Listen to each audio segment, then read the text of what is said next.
घर में भगवत गीता जी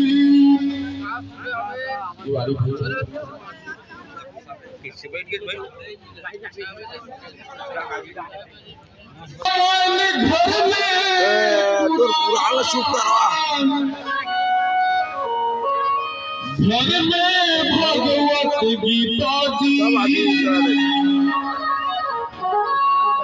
घर ही सुंदर मंदिर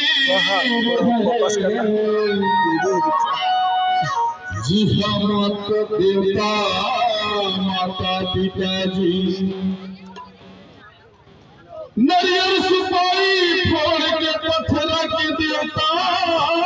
में पाठ करे जन्म देवैया दाई बदलंग हंस के प्रभु नहीं बात करे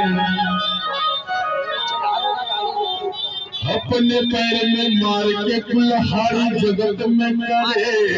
हदीता जी घर ही सुंदर मंदिर है जी हाँ देवता माता पिताजी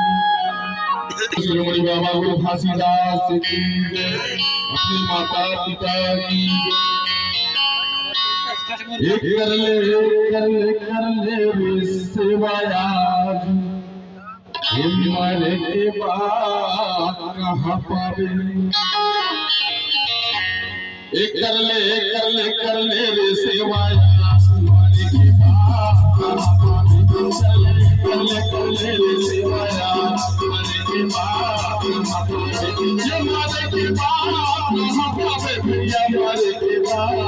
कहाँ पावे मरे के